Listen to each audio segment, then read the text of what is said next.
जय हिंद दोस्तों, मां हंस वाहिनी क्लासेस में आप सभी का स्वागत है। मैं राहुल सर। आज हम आपको क्लास 10th के सामाजिक विज्ञान का कुछ ऐसा बहुविकल्पी क्वेश्चन को सॉल्व करवाएंगे जो कि परीक्षा के लिए मोस्ट इंपॉर्टेंट है। कल आपका सामाजिक विज्ञान का जो पेपर आएगा उसमें हो सकता है इसमें से कुछ क्वेश्चन आ जाए। देखिए, पहला क्वेश्चन दिया गया है, यूरोप में पुनर्जागरण सर्वप्रथम किस देश में हुआ था? यूरोप में पुनर्जागरण सर्वप्रथम किस देश में हुआ था? 4 देश दिया है, बताना है आपको कौन सा सही है। तो दिया है फ्रांस में, इटली में, ब्रिटेन में, जर्मनी में। तो इसका भैया ऑप्शन है इटली में। कौन सा ऑप्शन सही है? इटली में हुआ था। पुनर्जागरण का सर्वाधिक प्रभाव पड़ा, मतलब पुनर्जागरण का सर्वाधिक प्रभाव किस पर पड़ा? नृत्य कला पर, या संगीत कला पर, या चित्रकला पर, या स्थापत्य कला पर? तो इसका प्रभाव पड़ा चित्रकला पर। उसके बाद देखिए, जो इसका थर्ड क्वेश्चन है ये मोस्ट इंपॉर्टेंट है। मोनालिसा का चित्रकार था माइकल एंजेलो, फिर उसके बाद है राफेल, या जाफरे चासर, या लियोनार्डो दा विंची। तो इसके थे लियोनार्डो दा विंची, ठीक ना। उसके बाद गुरुत्वाकर्षण के सिद्धांत का प्रतिपादक कौन था? तो पहला ऑप्शन दिया है केपलर, दूसरा ऑप्शन दिया है न्यूटन, फिर रोजर बेकन और गैलीलियो। तो गुरुत्वाकर्षण के सिद्धांत आपको साइंस में पढ़ाया गया है, कौन है? न्यूटन है, ठीक ना। न्यूटन का गुरुत्वाकर्षण का सिद्धांत होता है। उसके बाद जो फिफ्थ क्वेश्चन दिया गया है, आधुनिक युग की मुख्य घटना कौन सी है? ठीक ना। तो आधुनिक युग की मुख्य घटना जो है धर्मवाद का उदय, या फिर विज्ञान का विकास, या आर्थिक विकास, या सामंतवाद का अंत। तो इसका है सामंतवाद का अंत। अब उसके बाद नेक्स्ट क्वेश्चन देखिए, 6 नंबर क्वेश्चन है, राफेल कौन था? राफेल कौन था? तो पहला ऑप्शन दिया है चित्रकार, फिर उसके बाद दिया गया है वैज्ञानिक, या लेखक, या कवि। तो राफेल जो थे ये एक चित्रकार थे। कौन थे? चित्रकार। उसके बाद डिवाइन कॉमेडी नामक 7 क्वेश्चन, डिवाइन कॉमेडी नामक ग्रंथ का लेखक कौन था? ठीक ना। तो डिवाइन कॉमेडी नामक ग्रंथ का लेखक कौन था? इसका देखिए ऑप्शन दिया है पेटार्क, या दांते, या मैकियावेली, या विलियम शेक्सपियर। तो इसके थे दांते। कौन थे? दांते, ठीक ना। उसके बाद थॉमस मूर द्वारा लिखी पुस्तक का क्या नाम है? थॉमस मूर द्वारा लिखी पुस्तक का क्या नाम है? ऑप्शन दिया गया है द प्रिंस, या डेकामेरॉन, या डिवाइन कॉमेडी, या यूटोपिया। तो इसके हैं यूटोपिया। कौन है? यूटोपिया। किसके? थॉमस मूर द्वारा लिखी पुस्तक का क्या नाम है? तो उसका है यूटोपिया, ठीक ना। माइकल एंजेलो था एक, माइकल एंजेलो क्या थे? चित्रकार थे, या मूर्तिकार थे, या दार्शनिक थे, या कवि थे? तो ये जो थे एक चित्रकार थे। कौन? माइकल एंजेलो कौन थे? एक चित्रकार थे। ऐसे राफेल कौन थे? एक चित्रकार थे। अब उसके बाद यूटोपिया के रचनाकार, किसका बताना है? यूटोपिया के रचनाकार थे। वो कौन थे?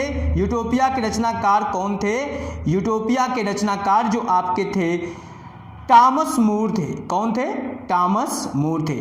ना तो कार्ल मार्क्स थे, ये थे हमारे टॉमस मूर, ठीक ना। उसके बाद लियोनार्डो दा विंची था एक, मतलब ये कौन थे? लियोनार्डो दा विंची था एक चित्रकार थे, या मूर्तिकार थे, या लेखक थे, या दार्शनिक थे। तो ये भी एक आपके चित्रकार थे। उसके बाद ये क्वेश्चन आपका मोस्ट इंपॉर्टेंट है, पृथ्वी सूर्य के चारों ओर घूमती है, यह कथन था किसका था? तो पृथ्वी सूर्य के चारों ओर घूमती है, यह कथन था कोपरनिकस का, ठीक ना। ये केपलर का तो ग्रह का नियम जो आपका साइंस में आप पढ़े वो अलग चीज़ है।